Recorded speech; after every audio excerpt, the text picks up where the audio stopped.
3 hams will certainly kill him.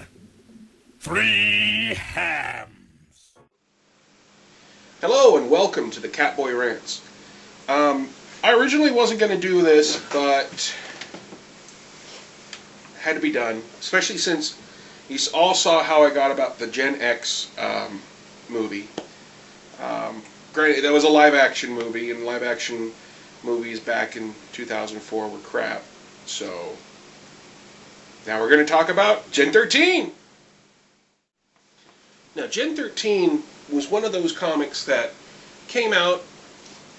It was made by J. Scott Campbell. You can really tell with a lot of the artwork. I collected quite a bit of it myself.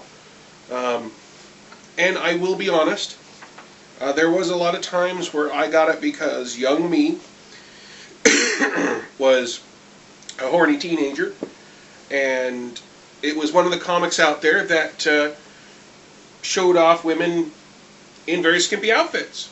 So I will be honest with that. It's also how I found a lot of manga back then too. But that's how I started off with it. But as I started reading the story, it started getting pretty good. It was basically about these kids. There was Grunge, Fairchild, Freefall, Roxy, Rainmaker, and Burnout. 5 kids. And, of course, their mentor, Lynch. Each one of them had superpowers. Grunge could absorb anything he touched.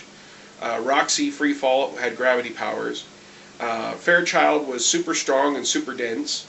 Rainmaker could do weather stuff. And Burnout had some psionic abilities, and he could actually fly using fire-based abilities. Think Johnny Storm of the Fantastic Four. And like I said, they did some really interesting stuff. Like they did the bootleg series, which basically was like different stories doing different things. Like this one is like Grunge is a dwarf, and the rest of them are like, it's like D&D. They even went ahead and teamed up for a little bit and crossover with our friendly neighborhood Spider-Man. Went into space. Great, everybody goes into space. There was, and even the one that really got me was Adam Warren, one of my favorite American manga artists, did something, whereas Grunge the movie, Magical Girl, Roxy, Magical Drama Queen, Roxy, wonderful comics. Love the series. This is only part of what I've got here in the house. I just didn't want to get it all out. But it's one of those things that as soon as I heard in the year 2000, I was just going off to college.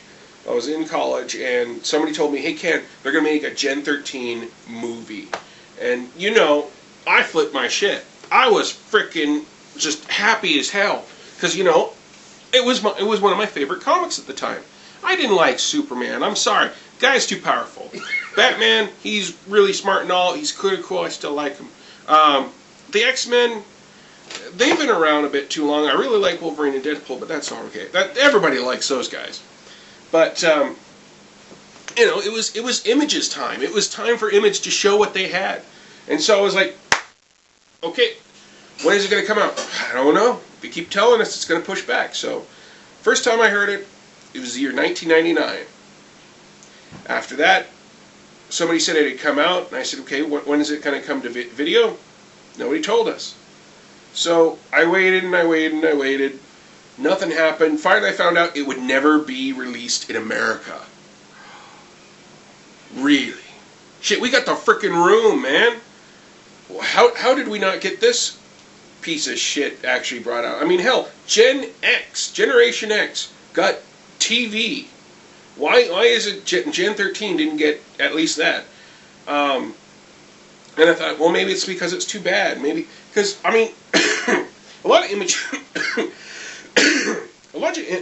comics didn't get the seal of approval, the Comics Code seal of approval for the longest time, just because of what they did. I mean, there's a lot of sexual innuendos. A lot of, I mean, hell, there is. Where is that? Sorry. It's not this one. Yes, it is. Okay. There's Grunge in bikini briefs with a pair of panties on his head after he had just had sex with that lady, which I'm not sure who it is. I didn't really get into a lot of image stuff. I mean, just, Gen 13, Spawn, some Volt, some the 10th. Not a lot. A lot of the stuff I really got into got like maybe 3 or 4 volumes of the dive. But that's the way it went. Anyways, I really liked the series, but when I heard the movie was coming out, fuck yeah, we're going to watch it. Never found it until a friend of mine who I told him, watch my rant, you'll understand why I don't like the Generation X movie. You got to watch it. Well, he didn't watch it. He watched Gen 13. And he says, I don't see why there's a big problem with Gen 13. Said, no, not Gen 13, Generation X. He goes, oh, okay. So this Friday I get to see him. You see if he actually watched it, and if he did, pick his brain to see, what was going on. However, that picked my brain to go ahead and watch Gen 13, which I did. And I gotta say, it's interesting. The voice actors are not good. Let's just put it this way. Okay, I can understand with Fairchild, she starts out as the bookish nerd, which she started out in the comic bookish nerd, until her her genes were activated to become Caitlin, the Fairchild, the big strong girl. And a lot of them, it's like, but with her I can understand they changed the voice. They didn't. It was the same voice, which kind of sticks with you a little bit. It's kind of like with Robotech. Throughout the series, they rehash their voice actors over and over and over again, to the point where you're like, that guy isn't supposed to have that voice. That's Rick Hunter's voice. Or that guy's not supposed to have that voice. That's Roy Folker's voice. What's going on here? But you hear that anyways with the voice actors. But like I said, it starts out, she's bookish. You get a little backstory of what happened. I mean, you see a lady holding a baby who gets shot. The baby is handed off to this little boy. This man then uses some powers to blow up something, and then the boy runs away and falls off a waterfall. He gets back up and finds out the baby's not with him. Begin movie. With the movie itself, see Caitlin first. She's sitting in class. She basically tells a prof that he's wrong because it's a history class. She's not really paying attention. And of course, all of us who've gone in any actual class have actually had it. You're sitting there, you're not really paying attention because you know the shit that the guy's talking about. And the prof says, well, why don't you enlighten us? Well, she does. And she tells him, not only do I understand this, but you're wrong, sir. See, this battle happened at this point, and this happened at this. You're probably confused because this and this happened, but the blah, blah, blah. And the guy's just like, fuck. And I've had professors like that. I've had professors that are sitting there going, well, and in World War II, blah, blah, blah, blah, blah, blah, blah, blah. Actually, sir, that happened in World War I. No, because, the war in World War I was started by this, and that's when they used the trenches. That technique, mostly. I mean, you get up, you get closer, you fight, you lose that trench, they get closer, you kill them back and forth, and that's why it was so bloody. I mean, it was because we were using old world tactics. As well as, of course, you had soldiers that were using 19th century technology, 19th century tactics versus 20th century technology, which didn't really even out. It wasn't until World War II they really realized, we did it the wrong way.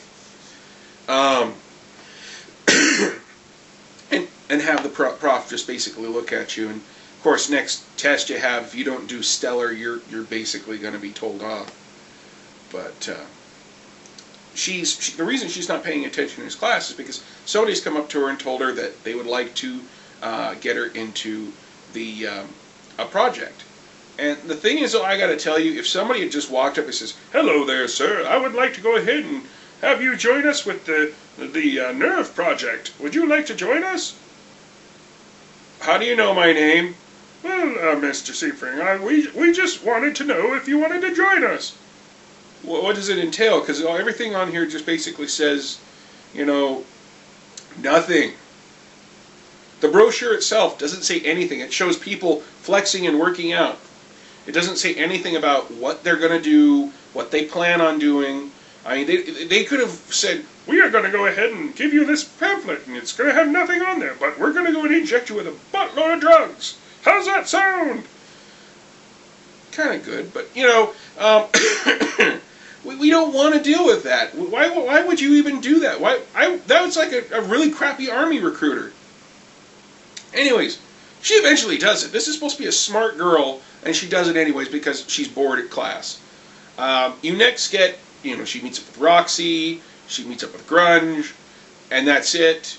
There are some scenes where you can see Rainmaker, but not a lot. I mean, it's basically touched upon with her. It's mostly Roxy and Grunge. It's basically our montage of working. We're going to school at this place, but we're not reading books or anything. We're fighting. We're fighting people all around. We're fighting each other. We're fighting. And that's all it is. It's just, we're going to make you fight, then you're going to go to sleep, and you're going to go ahead and read, and you're going to study, but we're never going to show you in class. We're going to show you fighting each other. And one of your instructors is a mean bitch who's just going to be like standing around in a cocktail dress.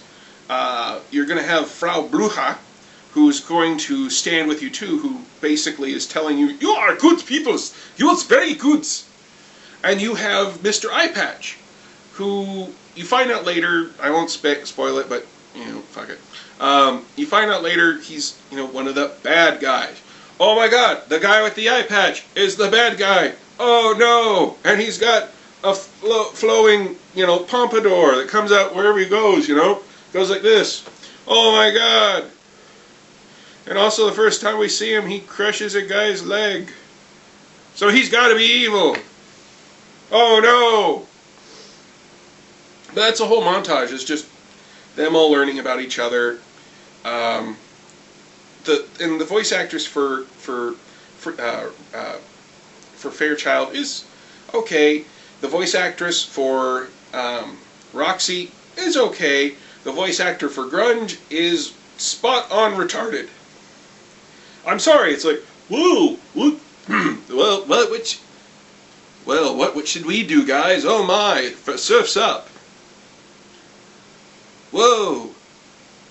Which, I can understand their take on that, but there are, he's a horn dog. He's not an idiot. He's a very smart person. He's got, one of his abilities is he has a photostatic memory where he can remember everything like that. He's not an idiot. He's just a jerk and a horn dog. He will fuck anything with 2 legs or 4. Pulse optional. And I don't know how Roxy still stays with him, but she does. Anyways, you go through the whole thing, and eventually one day they're playing American Gladiators out on the quad, and she gets her Fairchild gets her ass beat by Rainmaker, and she's told to get back up or leave. So she gets back up, fights, and she kicks Rainmaker's ass with the American Gladiators foam boffers. And that causes her to freak out. And this is one of the things with the genes that start activating. It causes massive headaches. Well, then the shit starts happening. I mean, you get a lot of nothing, and you finally get something that happens. Like I said, the first person to get their powers is Fairchild. And you find that every night they've been pulled into this big old area and put in tubes, and basically fed this gas and injections to help bring out their their genes, the gen factor. Um, like I said, Free Fall is the first one to get it. The next person is Grunge as they're fighting. He does this to help Roxy, and he fights and he learns he has his absorption powers, and then Roxy does it. But this is only after they're in a helicopter that they kind of stole, and it exploded. She saved everybody by enveloping them in a bubble of very light gravity, and is able to get them out. So cool. This is another thing I want to bring up, because they never showed that other guy who was in the chopper with them, because there was Grunge, Roxy, and Fairchild, and the pilot. Yeah, the pilot died. They lived. There's a lot of death in this, and it's not really gruesome like a lot of Image Comics was, but it was enough that it made me wonder. Holy shit! It's weird, because it feels like you should be watching this with kids, but at the same time, I don't want to watch this with kids. Kids would look at me and say, "Why did they all die?" And I'd be like, I don't know. I really don't know. They just did, little Timmy. I'm sorry, little Timmy. Hey, why did they all die? Why did she snap that guy's neck? I don't know. I don't know, little Timmy. Why are you asking me all these hard questions? Why did that man get shot up by his friends? Fuck, I don't know. I don't know, little Timmy. I don't know. That's what happens. So that's why when you're looking to be a henchman, you make sure that you have a damn good health plan. Because if you have a damn good health plan, then you're going to be fine. If you don't have a good health plan, they don't care about you. They're going to just shoot you. So don't worry about it. I got off topic. Oh, and they end up fighting. It looks like Free Fall's brother, whose name is Threshold. Now this kind of goes a little bit against what the comics was, but we'll give it to him because it's an adaptation. A lot of this didn't happen, but they wanted to do this for the comic. So, anyways. So, they fight.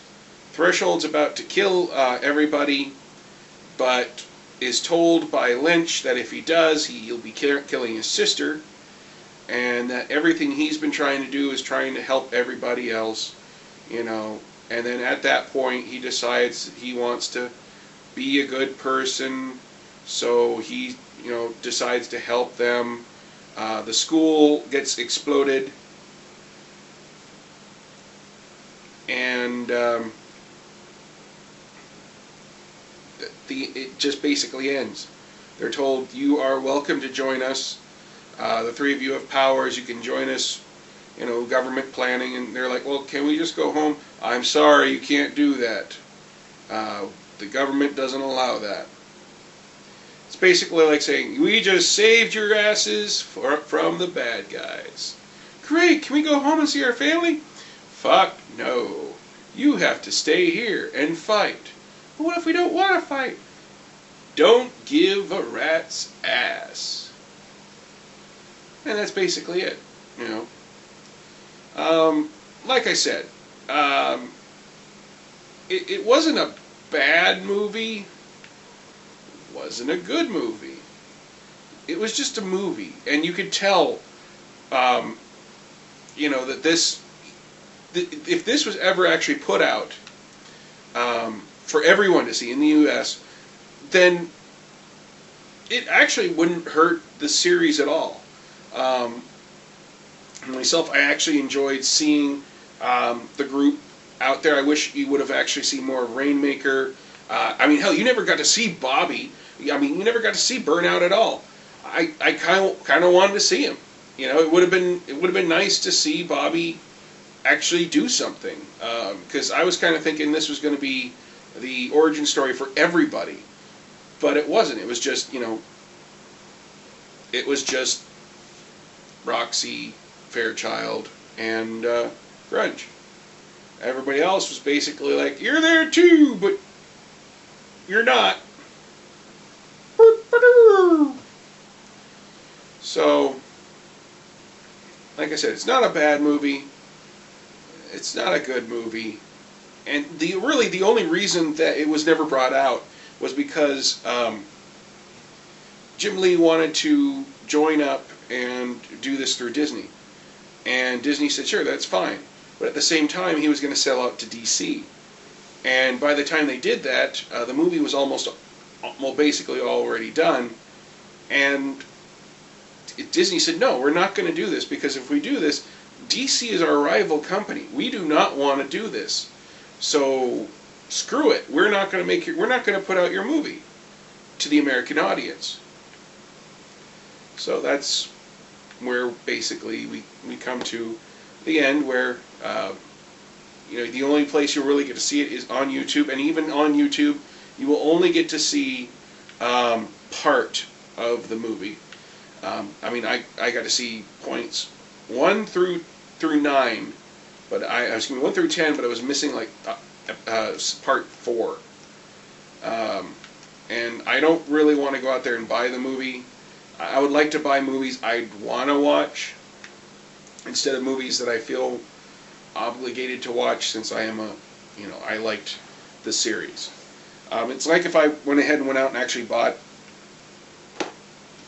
Generation X. I mean, that was crap. And this wasn't as crap, but it was still crap.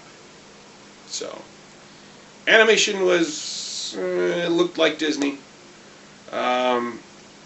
Voice acting, it looked like they didn't really care. Action sequences, alright. Nothing too bad. But, again, that's what you get. So, until next time, I will leave you again in suspense of what we're going to review. However, you're probably going to figure out already, since I'm going on the image kick, and movies and videos made for comics. So make your assumptions what it's going to be, and we'll see what if you're right. Till next time, y'all have a good weekend. Time for go to bed.